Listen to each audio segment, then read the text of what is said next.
لوگوں سے عزتیں تلاش کرتے ہو تو وہ کیا تمہیں عزت دیں گے؟ وہ تو کل اچھا کہتے ہیں، پرسوں برا کہنے لگ جاتے ہیں۔ لوگوں کے سامنے گڈ بک میں آنا چاہو گے تو وہ تو سویرے تمہارے بارے میں کچھ کہیں گے، شام کچھ اور کہیں گے۔ اپنی روحانی زندگی آباد کریں، اپنے مسلح کو وقت دیں، اور دنیا سے چھپ کر، اس موبائل کو بند کر کے اور اپنے آپ سے بھی چھپ کے اور تنہا ہو کے چھپا کے سارا کچھ اپنے آنسو اپنے رب کی بارگاہ میں پیش کریں، اس کے حضور حاضری دیں۔ سنو نا ترمذی کی حدیث، اور اسے یاد رکھنا، نبی پاک علیہ السلام نے فرمایا اپنے دکھ لوگوں کے سامنے نہ بیان کرنا، سیٹھوں نوابوں کو نہ بتاتے پھرنا، دنیا داروں کے سامنے جا کے نہ رونا کہ میں تکلیف میں ہوں۔ فرمایا اگر دنیا داروں کو دکھ بتاؤ گے رب تمہیں کبھی غنی نہیں کرے گا۔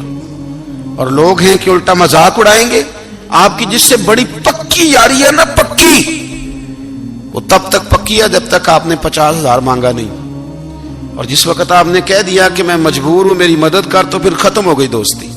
لوگوں کی تعلقات آپ کے ساتھ تب تک ہیں جب تک آپ ان سے کوئی ضرورت وابستہ نہیں کرتے۔ کریم محبوب فرمانے لگے بندوں کے سامنے دکھ نہ بیان کرنا، اللہ تجھے کبھی غنی نہیں کرے گا۔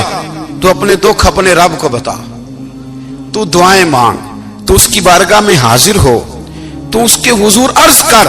فرمایا اپنے دکھ اپنے رب کو بتا، وہ جلدی کرے یا دیر سے کرے تجھے ساری دنیا سے بے نیاز کر دے گا، تجھے کسی کا محتاج نہیں رہنے دے گا۔ اپنے مسلح کو، اپنی دعاؤں، ایک بزرگ فرماتے ہیں میں نے دعا مانگنے کا طریقہ اپنی بیوی سے سیکھا، دعا مانگنے کا طریقہ اپنی، سیکھنے والے تو اپنے بچوں سے بھی سیکھ لیتے ہیں، سیکھنے والے تو ہر ایک سے سیکھتے ہیں۔ وہ کہتے ہیں میں نے دعا مانگنے کا سلیقہ اپنی بیوی سے سیکھا ہے۔ حضرت وہ کس طرح؟ فرمانے لگے میری بیوی نے نا مجھے کوئی کام بتایا، کچھ پیسوں کی ضرورت کے لیے کہا، تو میں نے اسے کہا کہ بھئی ابھی میرے پاس نہیں ہے، کچھ دنوں میں آتے ہیں تو میں دے دوں گا۔ عورتوں کی عادت ہوتی ہے وہ بار بار یاد کراتی ہیں، 2-4 دنوں کے بعد پھر اس نے کہا حضرت وہ میں نے کہا تھا کچھ پیسے، میں نے اسے کہا کہ ابھی میرے پاس نہیں ہے، کچھ دنوں میں ملتے ہیں تو میں تمہیں دے دوں گا۔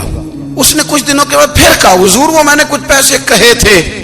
فرماتے میں نے ڈانٹ دیا، میں نے کہا کہ کیا تو روز مجھے شرمندہ کرتی ہے، کہا نا میرے پاس نہیں ہے، ہوں گے تو دے دوں گا، تو روز یاد کراتی ہے۔ فرماتے ہیں اس نے پہلے تو میری ڈانٹ کو سہا، پھر میرے سخت جملوں نے اس کی آنکھوں میں آنسو پیدا کر دیے، پھر اس نے اپنے آنچل میں اپنے اس دکھ کو سمیٹا، اور پھر اس نے ایک جملہ کہا تو میں رو پڑا، اور مجھے اپنے رب سے مانگنے کا طریقہ آ گیا۔ مجھے کہنے لگی حضرت جی آپ نے ڈانٹ دیا، میں نے سہ لیا، پر آپ ہی میرے شوہر ہیں، بتائیں نا آپ سے نہ کہوں تو میں کس سے جا کے کہوں۔ فرماتے ہیں میں رو پڑا، اور میں کھل کے رویا، اور میں تڑپ کے رویا، اور پھر میری سسکیاں بند گئیں۔ تو مجھے کہنے لگی آپ کو کیا ہوا؟ میں نے کہا مجھے بھی دعا مانگنی آ گئی ہے، جب میں اسے کہوں گا نا اللہ تو ہی میرا رب ہے، میں تجھ سے نہ کہوں تو میں کس سے جا کے کہوں؟ میں کیوں کسی بندے سے سوال کروں؟ میں کیوں کسی دنیا دار سے کہوں؟ میں تیرے بندوں کا، نیک بندوں کا وسیلہ لے کے، تیرے محبوب کی غلامی لے کے تیری بارگاہ میں آئیں، تجھ سے نہ مانگوں تو کس سے مانگوں؟ سمجھ آ گئی ہے؟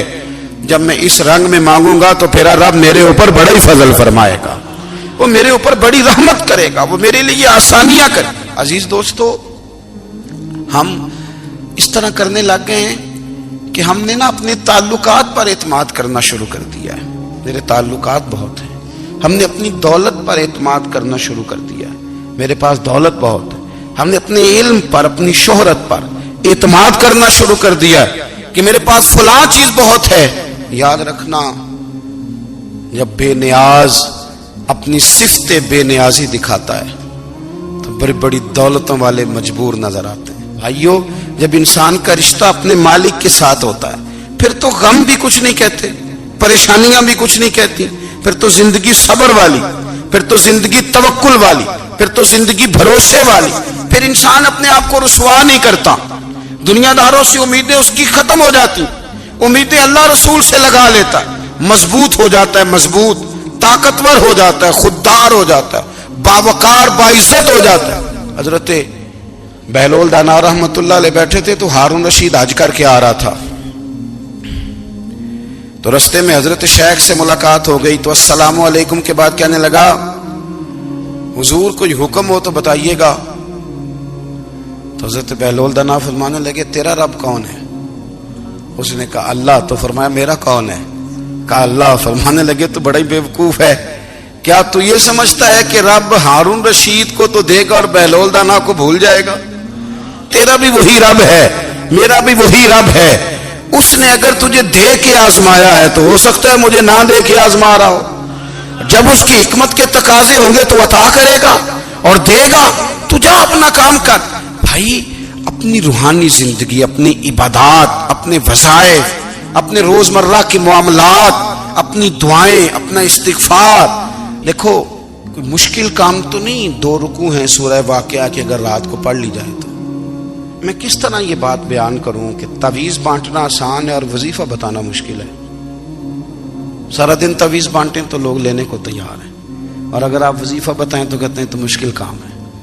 او خدا کے بندے، اگر آپ کا تعلق قرآن پاک کے ساتھ مضبوط ہو، قرآن پاک کے ساتھ اگر آپ کا رشتہ ہو، لوگ سفارشیں ڈھونڈتے ہیں نا دنیا میں کوئی تعلق مل جائے تو میرا کام ہو جائے.